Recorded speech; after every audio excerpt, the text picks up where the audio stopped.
kumwandaa kwa ajili ya kusema yote ambayo atakufundisha. Baba, nakabidhi mkononi mwako, ukamjazie baraka na furaha, ukampe ujasiri, ukampe nguvu ya kuweza kutamka neno lako jinsi utakavyo wewe. Tunamweka mkononi mwako, ukaseme naye. Hatuhitaji kumwona yeye katika kuzungumza nasi. Baba Mungu, tunahitaji utulivu, tunahitaji usikivu. Wewe ukawe nasi, ukaongoze. Anenapo neno lako lipate kutujenga na kutuimarisha katika kutegemea wewe. Na mkabidhi mikononi mwako, ukaseme naye. Sema na kundi lako sasa, upate kulitia nguvu, upate kulitia hamasa, ikasikilize neno lako litokao kwa mtumishi wako ulimwandaa kwa siku ya leo. Na mkabidhi mikononi mwako, ni katika jina la Yesu aliye mkombozi wa maisha yetu. Amen. Yesu astahili heshima na utukufu.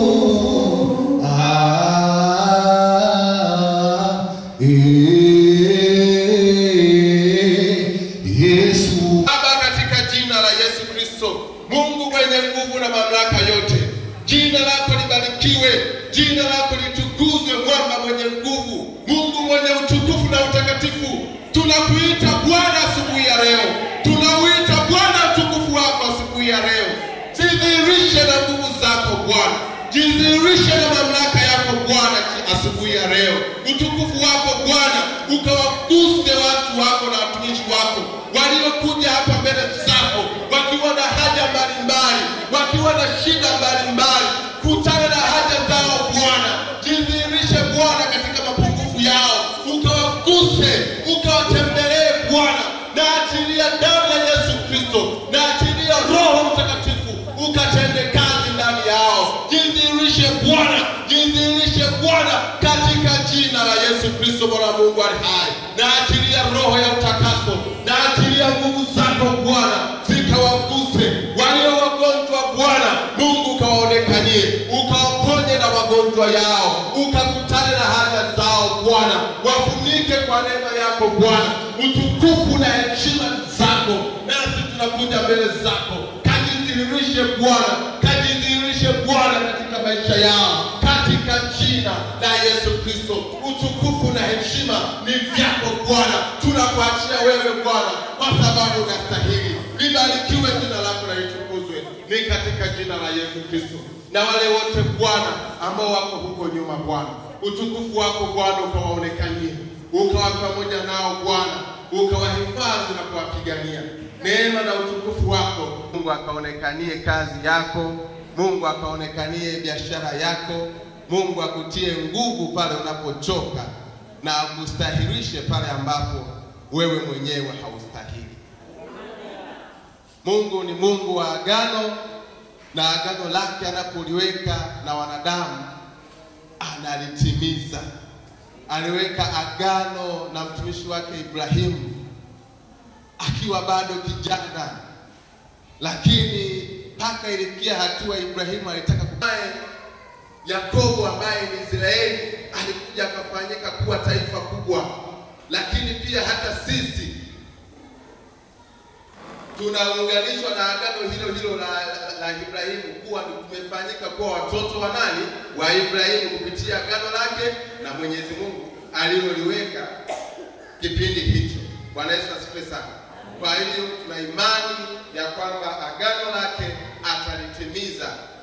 Agano lake alilotuwekea sisi wanadamu kwamba atatufanikisha, atatuonekania. Hatimaye ipo siku Mungu atalifanikisha na atatuonekania katika jina la Yesu. Niwakaribishe katika somo letu la leo. Leo tutaenda kujifunza kuishi maisha ya uthamani mbele za Mungu. Kuishi maisha ya uthamani mbele za Mungu. Tunatambua ya kwamba Mungu ametuleka katika misingi ya dunia hii ili tutende na tufanye mapenzi yake na tuweze kuyatimiza hapa duniani, na akatupatia vitu vyote ambavyo vitatusaidia sisi kutimiza mapenzi yake hapa duniani. Bwana Yesu asifiwe sana. ikiwemo kuishi maisha ya uthamani mbele zake. Maisha yetu yawe na uthamani, maisha yetu yawe matakatifu, maisha yetu yawe baraka kuanzia hapa duniani mpaka mbinguni tutakapoishi katika ufalme na utukufu wake. Bwana Yesu asifiwe sana. Hiyo ndio ahadi yake Mungu aliyoiweka kwa wanadamu, na aliwaumba ili wakaishi duniani na wakaishi katika maisha ya uthamani. Je, swali linakuja, tunaishi maisha ya uthamani mbele za Bwana? Maisha yetu yana uthamani ule ambao Mungu aliutaja na akautamka katika vitabu vyake? Je, maisha yetu ni yale ambayo Mungu kweli aliyakusudia tuwe nayo, ama tunaishi maisha tofauti na vile ambavyo Mungu ameyakusudia maisha yetu yawe? Sasa tufanyeje ili tuweze kuishi katika maisha ya uthamani mbele zake aliyetuumba na kutuwekea uthamani katikati ya maisha yetu? Mungu alitupa nafsi ambayo inatuongoza tukaishi maisha ya uthamani, ambayo inatupa utambuzi na kujua na kuwa na maarifa namna gani tuweze kuenenda kama binadamu. Ndio maana sisi tuna utofauti mkubwa na wanyama, sisi ni tofauti mkubwa sana na viumbe vingine. Mungu ameweka nafsi ndani ya maisha yetu ili tutambue na tuweze kuishi katika maisha ya uthamani. Lakini sasa cha kushangaza ni swali gumu sana ambao watumishi wa leo na watakatifu wa leo tulioahidiwa baraka mbalimbali na Mungu hatuishi katika maisha yale ambayo tunatakiwa tuishi. Bwana Yesu asifiwe sana. Ukiangalia ile Misali sura ya 13 na ule mstari wa 23 unasema chakula kingi kinapatikana kwa ukulima wa maskini, bali vipo vingi viharibiwavyo kwa sababu ya dhuluma. Bwana Yesu asifiwe sana.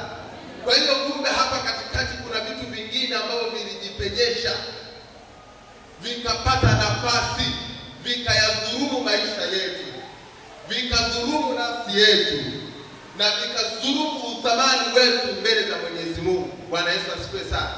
Kwa hiyo neno la Mungu linasema kupitia hii mithali, chakula kingi kinapatikana kwa ukulima, yani hata ule ukulima wa maskini, ule ukulima wa maskini wa mwisho kabisa anahitajika anapolima chakula chake kiwe kingi.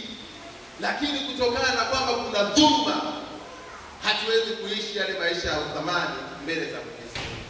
Hivyo basi, kama watumishi wa Mungu au kama watu tulioitwa mbele za Mungu kwa kuishi katika utakatifu wa jina lake lililo takatifu, tufanyaje basi ili tuweze kuishi maisha ya uthamani mbele zake na tuweze kuishi hazina yake ambayo ameiweka katikati ya maisha yetu? Bwana Yesu asifiwe sana. Jambo la kwanza ambalo litatusaidia sasa sisi wanadamu na watumishi wake tuweze kuishi maisha ya uthamani mbele zake, jambo la kwanza ni kumwomba Mungu sana atupatie wasaidizi. Bwana Yesu asifiwe sana. Jambo kubwa la msingi ni kumwomba Mungu atupe wasaidizi watakao tusaidia katika mambo yetu na katika mipango yetu. Bwana Yesu asifiwe sana. Mungu hawezi kushuka yeye mwenyewe akakubarikia bila anavyotaka kubariki. Anatumia watu. Hivyo basi tumuombe sana Mungu atupatie wasaidizi watakaosimama na sisi, watakaoenenda na sisi katika shauri letu, atakayeenda na sisi katika mipango yetu, watusaidie, watuonyeshe njia ya kuweza kufikia pale ambapo Mungu anatamani kufanyaje? Kupafikia. Kwa hiyo jambo la msingi na la kwanza ni kuomba sana Mungu atupatie wasaidizi, atupatie watu watakaoenenda na sisi, atupatie watu watakao tusaidia. Bwana Yesu asifiwe. Ukiangalia ile Mambo ya Nyakati ya kwanza na ule mstari wa 12 na ile sura ya 12, sura ya 22, Mambo ya Nyakati 1 sura ya 12 na mstari wa 22, utaona ni kwa namna gani Mungu alimpatia wasaidizi mtumishi wake Daudi alipokuwa anataka kupigana vita vimemzidi injilia na vita ya Sauli ambaye alikuwa ni mfalme enzi hizo, lakini kuna vita vingine vya watu wa nje ya Israeli ambao walikuwa wanaitafuta na kuitaka nafsi yake, lakini Mungu alimtumia wasaidizi. Bwana Yesu asifiwe sana. Kama umepika mtumishi wa Mungu, naomba tusomee Mambo ya Nyakati 1 sura ya 12 na mstari ule wa 22.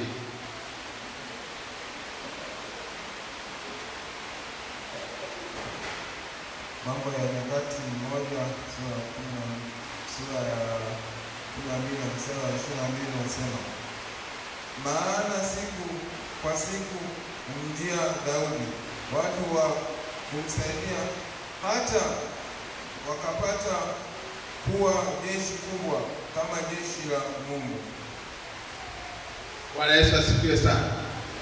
Kwa hiyo hapo utaona ni kwa namna gani Mungu alimsaidia mtumishi wake Daudi, ambapo siku kwa siku watu walimjia alipokuwa amejificha mapangoni, lakini siku kwa siku watu walimjia. Ni kwa sababu gani? Ni kwa sababu alikuwa na neema ya Mwenyezi Mungu aliyokuwa ameiachilia mbele zake. Ndio maana akamsaidia watu waliokuja siku kwa siku na wakapata kuwa jeshi kubwa kama jeshi la mbinguni. Ndio watu hao waliomsaidia kupigana vita vyake vyote. Ndio watu hao waliomsaidia kushika madaraka ya ufalme. Ndio watu hao walioendelea naye katika vita vyote alivyopigana mtumishi huyo Daudi. Bwana Yesu asifiwe sana. Kwa hiyo tuombe sana Mungu atupatie wasaidizi watakaosimama katika vita tunavyopigana, watakaosimama na sisi katika kutuongoza yatupasayo kufanyaje, kuyafanya na kuyatenda hapa duniani, ili tuweze sasa kuishi maisha ya uthamani mbele za Mwenyezi Mungu. Lakini pia ukiangalia ile Wakorintho wa kwanza sura ya 16 na ule mstari wa 17 mpaka wa 18, utaona ni kwa namna gani mtumishi wake Mungu Paulo alipokuwa akieneza ile injili ya Yesu Kristo, alipokuwa akipita huku na huku, alipokuwa akipita Tiro, amepita Rumi, amepita wapi, Mungu alimsaidia, Mungu alimuonekania, Roho Mtakatifu alimuonekania na akamsaidia wasaidizi waliosimama naye katika injili, wakamsaidia na kumkirimia kwa wingi. Bwana Yesu asifiwe sana. Kwa hiyo sasa, watumishi wa Mungu, tunahitaji kuomba sana Mungu atupatie wasaidizi. Bwana Yesu asifiwe. Karibu sana. Ni Wakorintho wa kwanza sura ya 16 na mstari wa 17 na 18. Neno la Bwana linasema, nami nafurahi kwa sababu ya kuja kwako Stefano na Fortunato na Akaiko, maana hawa wamenikirimia kwa wingi yale niliyo kupungukiwa kwenu. Mstari wa 18, maana wameniburudisha roho yangu na roho zenu pia, basi wajueni sana watu kama hao. Bwana Yesu asifiwe sana. Hapa Paulo anasema muwajue sana watu hao. Mungu akupe jicho la kuwatambua watu ambao watakuja kukusaidia wewe, ili sasa usiwatamkie mabaya, uwakaribishe na uwe na mkono ya kuwakaribisha. Bwana Yesu asifiwe sana. Kwa hiyo hilo ni jambo la msingi na la muhimu sana kama mwanadamu au kama mtumishi wa Mungu ambaye unatamani ufike salama katika safari yako ya kwenda mbinguni. Mungu akupatie wasaidizi. Mungu akusaidie watu watakaosimama na wewe, watakaokukirimia kwa wingi, watakaokurudisha moyo wako, ili hatimaye safari yako isiwe na huzuni mbele zako. Bwana Yesu asifiwe sana. Kwa hiyo hilo ni jambo la kwanza ambalo tunaenda kujifunza, ni namna gani sasa tuweze kuishi maisha ya thamani mbele zake na tuweze kuziishi zile baraka na ahadi alizoziahidia kwetu sisi wanadamu. Jambo la pili, omba Mungu akutukuze. Bwana Yesu asifiwe sana. Omba sana Mungu akutukuze. Omba sana Mungu ayatukuze maisha yako. Omba sana Mungu akutukuze wewe, ayatukuze maisha yako mbele za watu wote. Bwana Yesu asifiwe sana. Kwa utukufu wake sisi tunatukuzwa. Bwana Yesu asifiwe sana. Amen.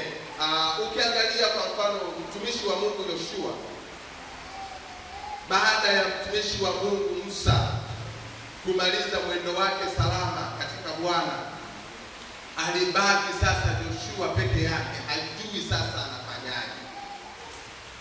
Na walikuwa hawajafika katika ile ahadi ya Mungu aliyokuwa amewaahidia. Na hapo Yoshua amebaki hana chochote, hana wazo lolote, sasa mimi nafanyaje? Lakini neno la Mungu lilimshukia Yoshua na Mungu akasimama naye akasema, kuanzia leo nitakutukuza mbele ya Israeli wote, na kwa yale mtumishi wangu Yoshua na kwa yale mtumishi wangu Musa ambayo hajayatenda, wewe utayatenda. Bwana Yesu asifiwe sana. Kwa hiyo jambo jingine la msingi ni kuomba Mungu ayatukuze maisha yetu, ni kuomba Mungu atutukuze mbele ya watu wote, ayatukuze maisha yetu ili tuweze kufanyaje? Ili tuweze kuishi maisha ya uthamani mbele zake.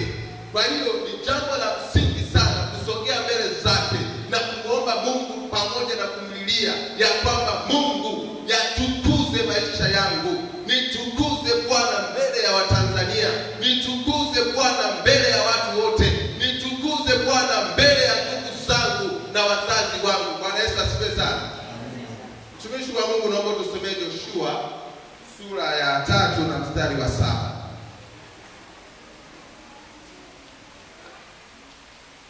Yoshua 3 mstari sura ya 7. Neno la Bwana linasema, Bwana akamwambia Yoshua, hivi leo nitaanza kukutukuza mbele ya Israeli yote, wapate kujua ya kuwa mimi nitakuwa pamoja na wewe kama nilivyokuwa pamoja na Musa. Bwana Yesu asifiwe sana. Kwa hiyo katikati ya mambo aliyokuwa akijiuliza Yoshua, katikati ya mambo aliyokuwa akijiuliza moyoni mwake kwamba nitafanyaje sasa, nimebaki peke yangu na mtu aliyekuwa anatuongoza ameshatwaliwa na Bwana, mimi nitafanyaje? Nitawezaje kuwavusha hawa watu, kuwafikisha katika ile nchi ya ahadi ambaye Mungu aliwaahidia hawa watu?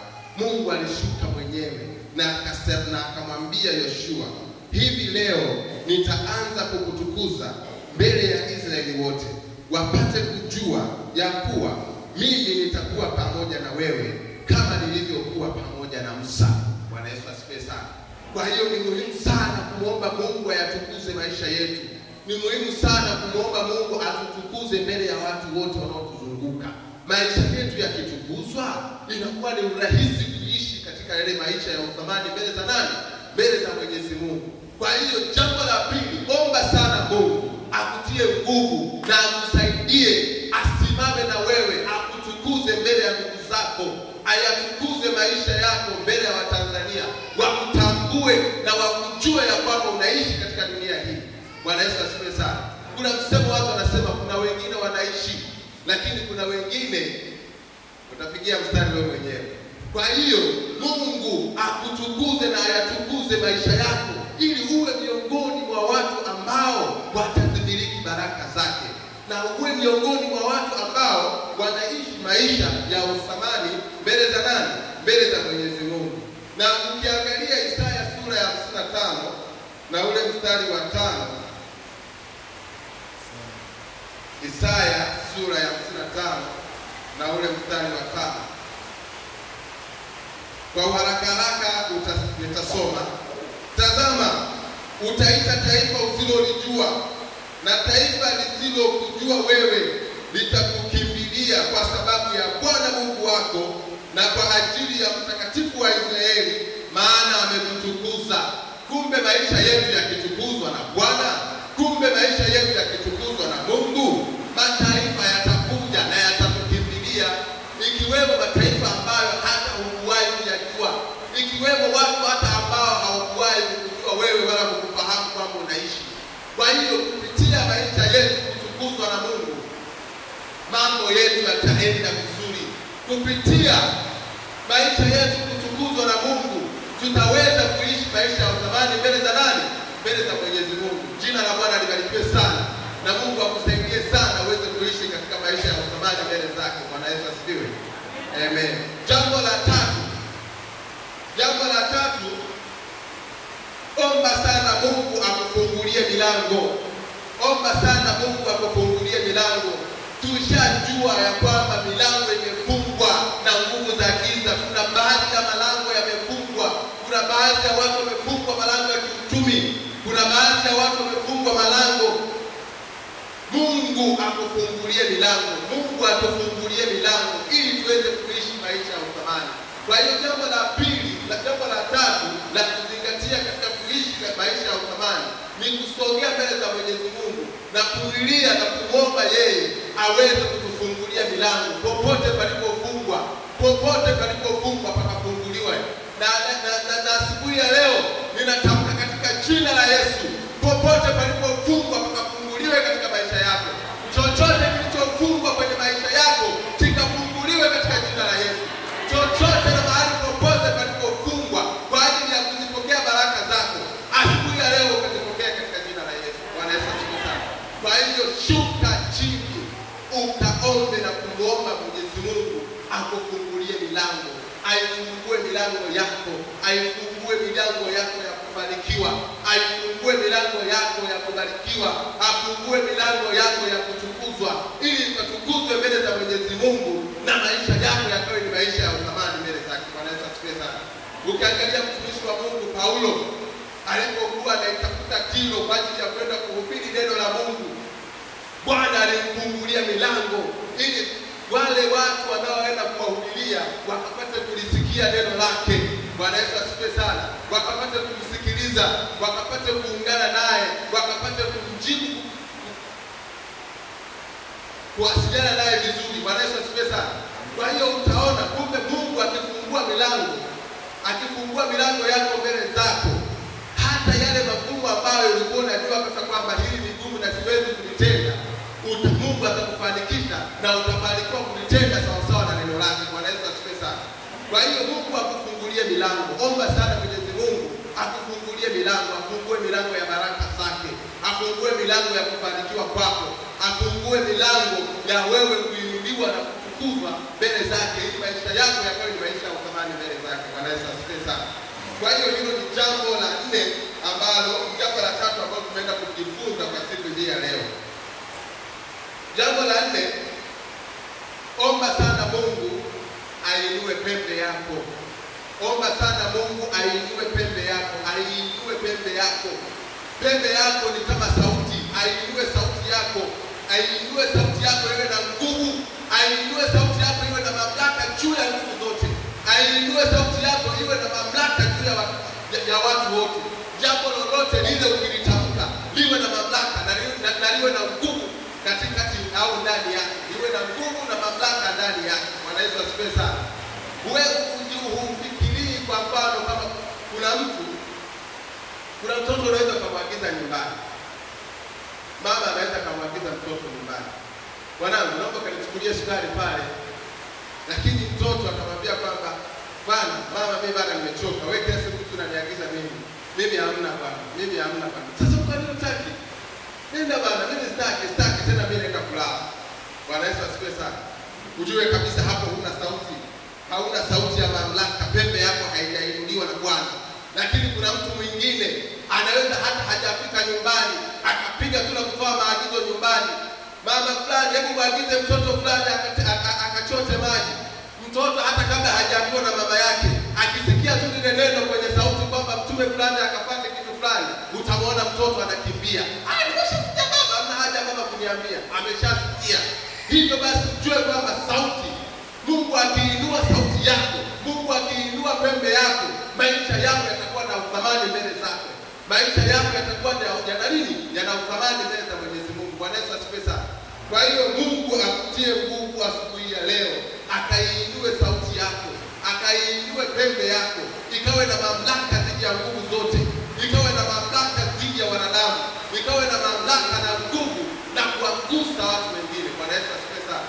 Kwa hiyo hilo ni jambo la nne ambalo tunaenda kujifunza, ni kwa jinsi gani sisi wanadamu tuweze kuishi maisha ya uthamani mbele za Mungu, ambalo jambo la nne ilikuwa ni omba Mungu ainue pembe yako ama ainue sauti yako. Jambo la tano ambalo tunaenda kuliona ni kwa namna gani tuweze kuishi maisha ya uthamani mbele zake. akupe neema ya watu kujitoa kwa ajili yako. Omba Mungu akupe neema ya watu kujitoa dhidi yako, kujitoa kwa ajili yako, watu wajitoe kwa ajili yako. Watu wewe ukiwa na jambo fulani, watu waguswe kujitolea, watu waguswe kujitoa, watoe mali zao, watoe muda wao, watoe kilicho chao, ili wewe ufanikishe jambo ambalo wewe unatamani lifanikiwe. Bwana Yesu asifiwe sana. Sasa hapo, bila Mungu kuigusa mioyo ya watu, bila Mungu kuigusa mioyo yao, hao watu hawawezi kuguswa kujitoa kwa ajili ya pako, hawawezi kujishtua wala kuhangaika kwa ajili ya mambo yako. Bwana Yesu asifiwe sana. Kwa hiyo omba neema ya Mungu ikusaidie watu wajitoe kwa ajili yako, ili jambo lolote lile utakalolifanya watu wawe tayari kujitoa. Bwana Yesu asifiwe sana. Kwa hiyo hilo ni jambo la msingi na la muhimu lingine ambalo linatusaidia sisi wana wake tuweze kuishi maisha ya uthamani mbele za Mwenyezi Mungu. Na kupitia kuishi maisha ya uthamani mbele za Mwenyezi Mungu, tutaishi maisha ya ushindi, tutaishi maisha yaliyobarikiwa, tutaishi maisha yenye neema na mwongozo wake yeye Mungu aliye juu mbinguni. Bwana Yesu asifiwe sana. Kwa hiyo asubuhi ya leo, Mungu akusaidie, Mungu akupe neema ya watu kujitoa kwa ajili yako. Jambo lolote lile unalotamani lifanyike, jambo lolote lile unalotamani watu wakufanyie hapa duniani, omba neema kwa Mwenyezi Mungu ili aiguse mioyo yao, ili aiguse mioyo yao, waweze kukusaidia, waweze kusimama na jambo lako, waweze kusimama na wewe mpaka mwisho. Bwana Yesu asifiwe sana.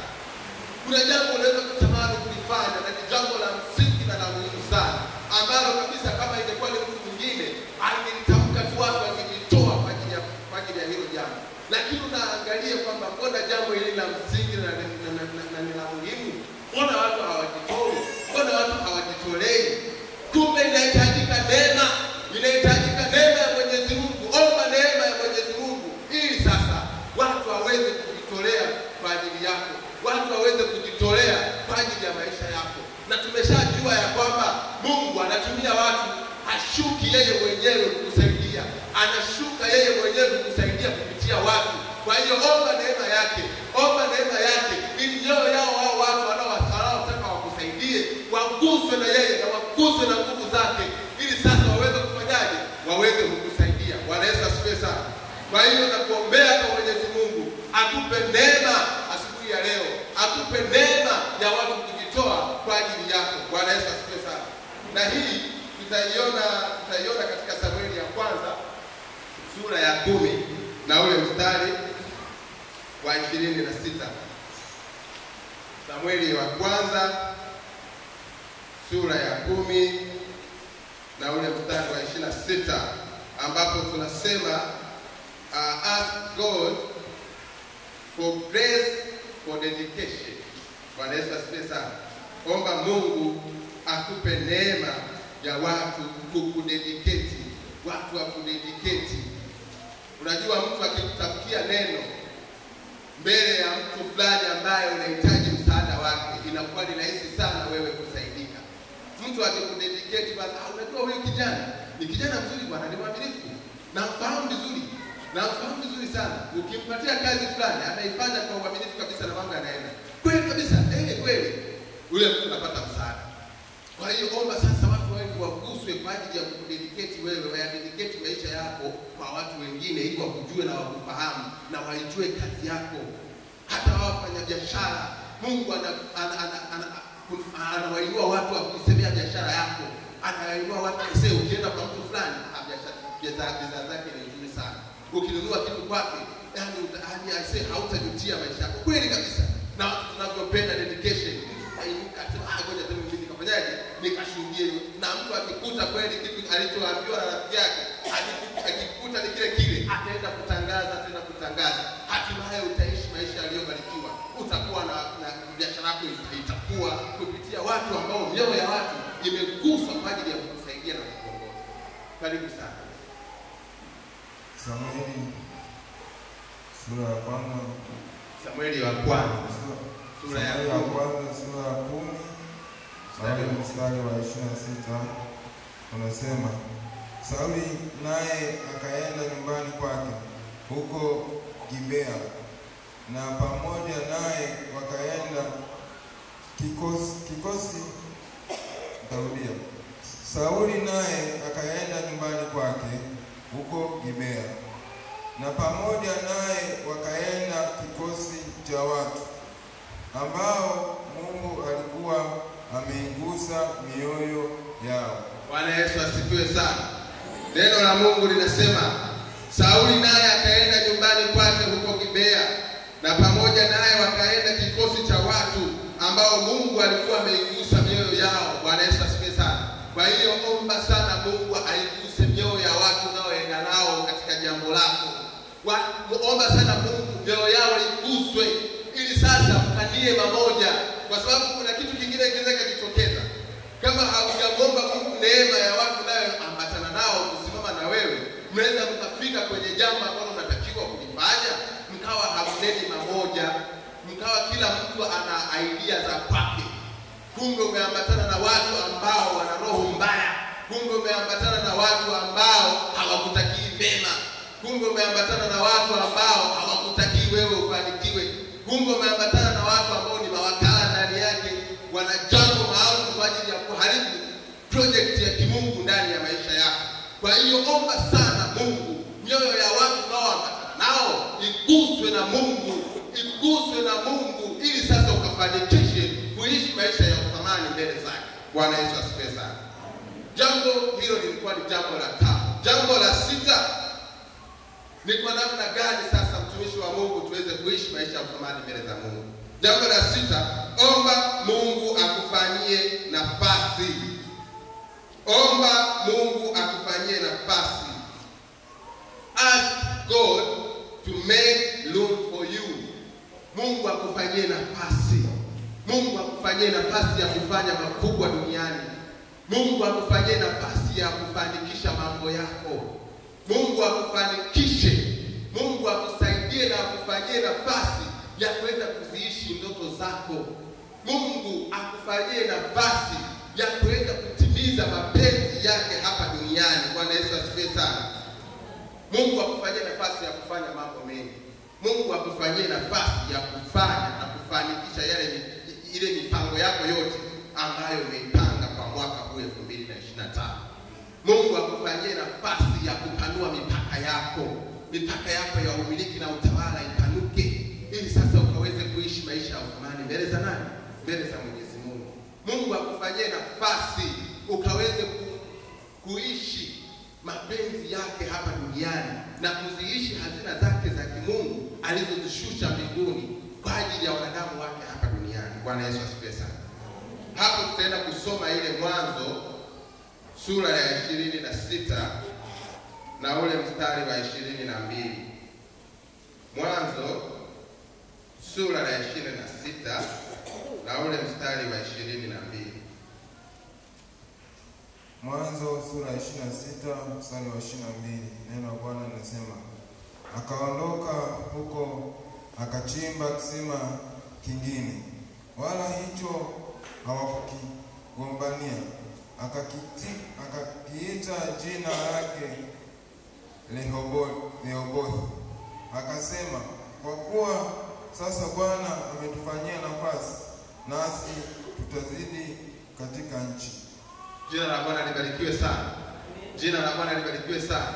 Hapa mtumishi wa Mungu Isaka alikuwa ameenda kuchimba vile visima ambapo baada ya baba yake Ibrahimu vile visima vilifukiwa.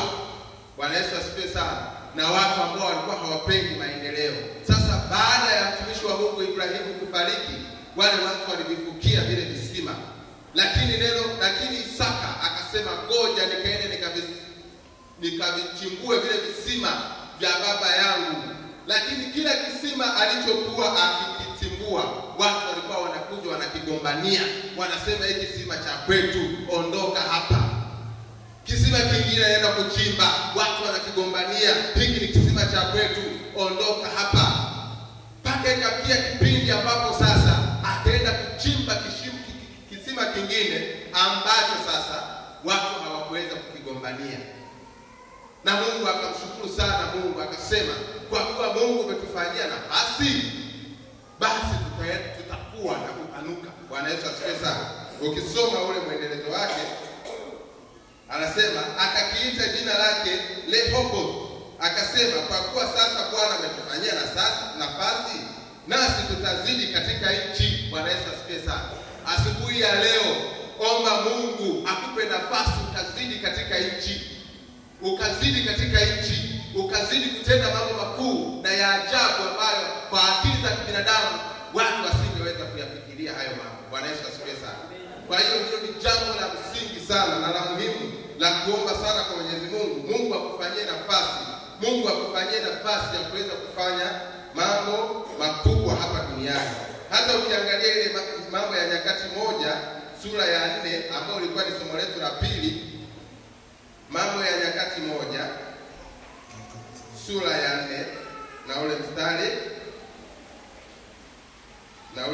wa 10 na ile mstari wa 10 na nitalisoma. Huyo Yabesi akamlingana Mungu wa Israeli akisema, lau kwamba ungenibarikia kweli kweli na kunizidishia hozi yangu, na mkono wako ungekuwa pamoja nami, nawe ungenilinda na uovu, ili usiwe kwa huzuni yangu. Naye Bwana Mungu akamjalia hayo aliyoyaomba. Bwana Yesu asifiwe sana. Kwa hiyo omba sana Mwenyezi Mungu apanue hozi yako. Tunaposema hozi, tunasema himaya. Mungu apanue himaya yako ya umiliki. Mungu apanue himaya yako ya utawala. Mungu apanue mambo yako yafanye kwa ukubwa, kwa sababu umemuomba Mungu nafasi na nafasi amekupatia. Basi ni jukumu lako wewe kupanua himaya yako na kupanuliwa wewe kwa kazi zako zote ambazo unazifanya. Bwana Yesu asifiwe sana. Hilo lilikuwa ni jambo la 6. Jambo la 7, omba Mungu akupe mbingu wazi. Omba sana Mungu akupe mbingu wazi. Mbingu zake azifungue kwa ajili ya wewe kufanikiwa. Mbingu zake azifungulie hazina zake za kimungu ili zishuke katika maisha yako, ili wewe sasa ukaweze kuziishi hazina za kimungu. Bwana Yesu asifiwe sana. Kwa hiyo ni jambo la msingi sana na la muhimu kama unatamani kuishi maisha ya uthamani mbele za Mwenyezi Mungu. Omba sana Mungu azifungue mbingu zake. Maana mbingu zikifungwa na maisha yako yamefungwa, huwezi kupanda viwango vya kumiliki na kutawala. Maisha yako yatakuwa ni duni, maisha yako yatakuwa ya chini siku zote na muda wote. Bwana Yesu asifiwe sana. Kwa hiyo omba sana Mungu akupe mbingu wazi. Mbingu zake ziwe wazi kwa ajili yako wewe. Mbingu zake ziwe wazi kwa ajili ya hazina zake za kimungu kushuka chini yako, ili maisha yako yakawe ni maisha ya uthamani mbele zake. Bwana Yesu asifiwe sana. Mbingu zisipokuwa wazi, hali inakuwa ngumu sana. Ndio maana watu tunaishi maisha magumu, kwa sababu mbingu haziko wazi, kwa sababu mbingu hazijatamka neno zuri katika maisha yetu. Na hii ni kwa sababu gani? Ni kwa sababu ya michanganyo sisi watumishi wake tulionayo. Mtumishi unakuwa hapa, lakini unakuwa hauna imani ya Mwenyezi Mungu. Unakuwa na imani mbingu, utabarikiwa vipi? Mbingu zako zitafunguliwa vipi? Omba sana Mwenyezi Mungu akupe neema ya kuzifungua mbingu zake, ili sasa baraka zake zilizoko mbinguni zishuke katikati ya maisha yako na akusaidie wewe uweze kuishi maisha ya uthamani mbele zake Mwenyezi Mungu. Bwana Yesu asifiwe sana. Kwa hiyo hilo ni jambo la muhimu sana. Omba sana Mungu akusaidie azifungue mbingu zake kwa ajili ya maisha yako wewe kufanikiwa. Hilo lilikuwa ni jambo la 7. Jambo la 8, omba mioyo ya watu ifunguke kwa ajili yako. Omba mioyo ya watu ifunguke kwa ajili yako. Omba mioyo ya watu ifunguke kwa ajili yako, ili kwa chochote kile unachokitaka watu wawe tayari kufunguka mioyo yao, watu wakupokee, watu wayapokee mambo yako, watu wapokee jambo lako na kulifanyia kazi. Bwana Yesu asifiwe sana. Kwa hiyo omba sana Mungu mioyo ya watu ifunguke, mioyo ya watu aifungue yeye mwenyewe, ili sasa katika vitu vyote ambavyo tunavitamani viweze kutokea katika maisha yetu, tukiwashirikisha watu watu mioyo yao iweze kufanyaje, kufunguliwa na Mungu, wakaweze kutupokea, wakaweze kupokea kile ambacho tunatamani tukifanye, wakakipokee, kwa sababu watu kupokea jambo lako mpaka mioyo yao ifunguliwe, mpaka mioyo yao ifunuliwe, mpaka mioyo yao ifunguke. Bila mioyo yao kufunguka hawawezi kulipokea jambo lako, wala wewe hawawezi kukupokea, kwa sababu mioyo yao haijafunguliwa. Kwa hiyo omba sana Mungu mioyo ya watu ifunguke kwa ajili yako, ili kwa chochote unachotaka kufanya wawe na moyo wa kukusaidia na kukusapoti. Bwana Yesu asifiwe sana. Moyo usipofunguka kukupokea itakuwa ni ngumu sana. Moyo usipofunguka kukupokea itakuwa ni vigumu sana. Utafanya kazi kubwa sana kwa wewe kwa nguvu zako za kibinadamu, kwa kumbisi. Lakini ukiomba neema, ukaomba Mungu mioyo ya watu ifunguke kwa ajili ya mambo hata kwetu hapa kanisani, kila jambo tunalofanya tuombe neema kwa Mwenyezi Mungu, mioyo ya watu ifunguke, watu wakajitoe, watu wakajitolee kwa sadaka, watu wakajitolee kwa dhabihu. Bwana Yesu asifiwe sana. Kwa hiyo tuombe sana Mungu mioyo ya watu ifunguke kwa ajili ya mambo yetu, ili sasa tuweze kutenda kazi yake na tuweze kuishi maisha ya uthamani mbele za Mwenyezi Mungu. Na hii tutaenda kuiona katika Matendo ya Mitume sura ile ya 16. Matendo ya Mitume sura ya 16 na ule mstari wa 14 hadi wa 15.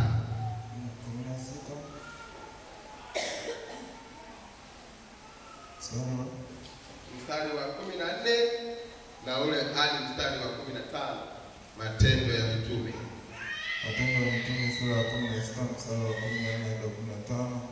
Neno la Bwana linasema, mwanamke mmoja jina lake Lydia, mwenye kuuza rangi ya zambarau, mwenyeji wa Thiatira, mcha Mungu, akatusikiliza, ambaye moyo wake ulifunguliwa na Bwana, ayatunzaye maneno yaliyonenwa na Paulo. Mstari wa 15, hata alipokwisha kubatizwa yeye na nyumba yake, akatusihi akisema, kama mmeniona kuwa mwaminifu kwa Bwana, ingieni nyumbani kwangu mkae.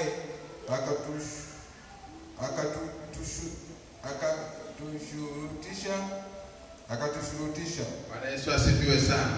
Hilo ni neno la Mungu kupitia mtumishi wake Paulo alipokuwa katika kazi zake za kueneza injili ya Bwana Yesu.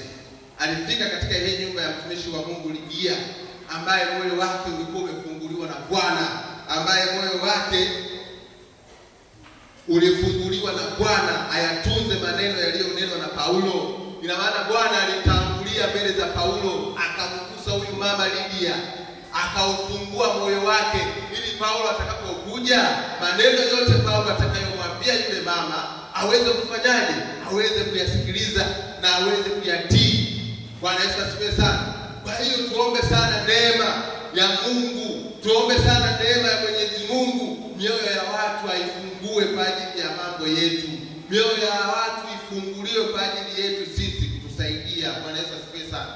Na hapa anasema aliwashurutisha sana, aliendelea kuwashurutisha, akawakirimia, akawasaidia, akawalaza, akawapa malazi. Bwana Yesu asifiwe sana. Ni kwa sababu gani haya mambo yote yalitokea?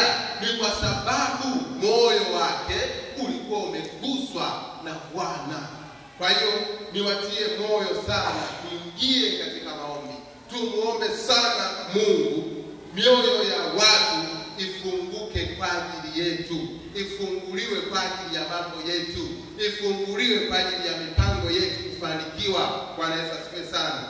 Jambo la mwisho ambalo ni jambo la 9, omba dhidi ya mfuniko ambao umefunika maisha yako, huduma yako, biashara yako na kazi yako. Bwana Yesu asifiwe sana. Shetani ana tabia moja, ana tabia ya kuweka utando wa maisha yetu kuwa na limiti, utando ambao unazuia hatua zetu kuongezeka, utando unazuia maisha yetu kukua, utando ambao unazuia biashara zetu kusonga mbele na kufanikiwa, utando ambao unazuia maisha yetu kusonga mbele na tuweze kuishi maisha ya neema, anaweka huo utando. Ana tabia hiyo mara zote shetani, ili sasa anatuzuia. Na katika neno lake Bwana anasema shetani anafunga mafundo kupitia watumishi wake na mawakala wake wa ibilisi, kuzuia na kuweka limiti ya maisha yetu na kutuwekea mazuizi kwamba tusiweze kuvuka hatua fulani. Kuna mtu mwingine umewekewa mafundo, kuna mtu mwingine umewekewa kizuizi, umezuiliwa wewe kuishi maisha fulani, utakuwa unaishi maisha ya kiwango fulani, zaidi ya hapo utaweza kuishi maisha zaidi ya hayo. Kwa hiyo tuombe sana Mungu aliondoe huo utando ambao umewekwa na Mwenyezi Mungu na umewekwa na shetani kwa ajili ya kuzuia maisha yetu kusonga mbele. Bwana Yesu asifiwe sana. Bwana Yesu asifiwe sana.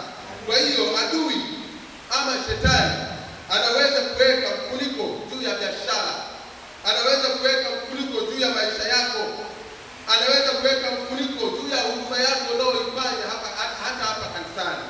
Kwa hiyo omba sana Mungu akutie nguvu. Bwana Yesu asifiwe sana. Kila mwingine anaweza kutengenezea hata skendo ili ndani tu kwamba maisha yako yaweze kurudi nyuma na kudidimizwa, ili sasa wewe ni mtu wa kukizana hapa na pale, mara mahakamani, mara polisi, mara wapi, mara neno Bwana mtoto wako kafanya hivi shuleni. Hayo yote ni vizuizi, hayo yote ni mtando ambao shetani anauweka ili ndani maisha yako yawe na harakati muda wote, usiweze kufanikiwa na kufikia jambo lako ambalo unatamani ulifikie. Bwana Yesu asifiwe sana. Kwa hiyo tuombe sana Mungu auondoe ule utando, atoe ule mfuniko ambao Mungu shetani ameweka katika maisha yetu. Na hii tutaenda kuiona katika Isaya sura ya 25 na ule mstari wa 7. Isaya sura ya 25 na ule mstari wa 7. Isaya sura ya 25 na ule mstari wa 7. Nasema, naye katika mlima huu atauharibu uso wa stara iliyowekwa juu ya watu wote, na utaji ule uliotandwa juu ya mataifa yote. Bwana Yesu asifiwe sana. Bwana Yesu asifiwe sana. Kumbe shetani ana uwezo wa kuweka utaji ambao utatanda juu ya maisha ya mataifa yote, ili sasa maisha ya watu yasiweze kufanikiwa. Bwana Yesu asifiwe sana. Kwa hiyo neno la Mungu linasema atauharibu uso wa stara iliyowekwa juu ya watu wote, na utaji ule uliotandwa juu ya mataifa.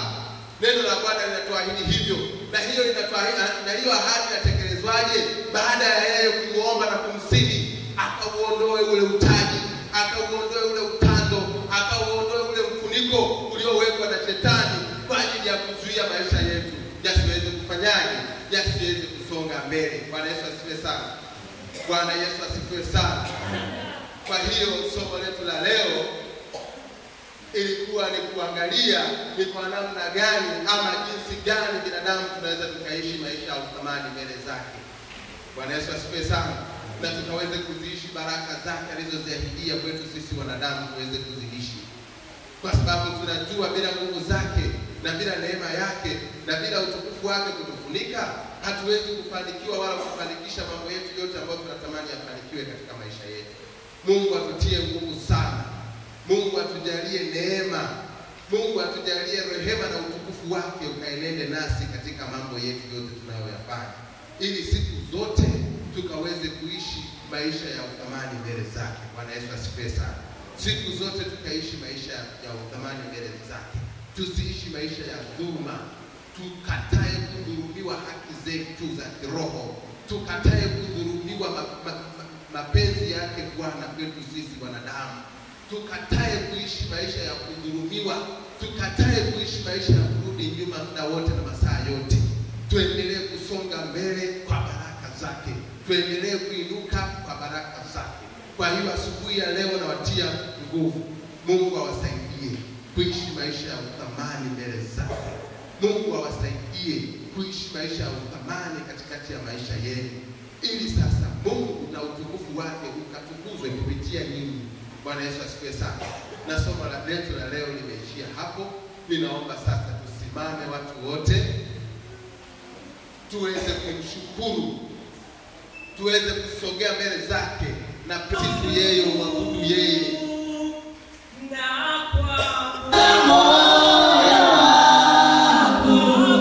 Ni wewe peke yako.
Ninalibariki jina lako na kulitukuza Bwana jina lako.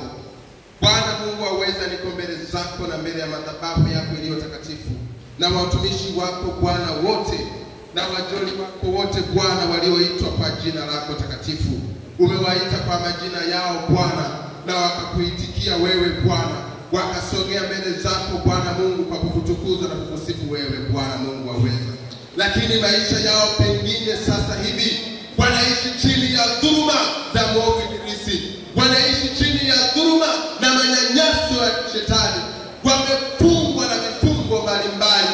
Mungu aweza, Mungu wa nguvu, uliahidi maisha ya uthamani juu ya watu wako Bwana.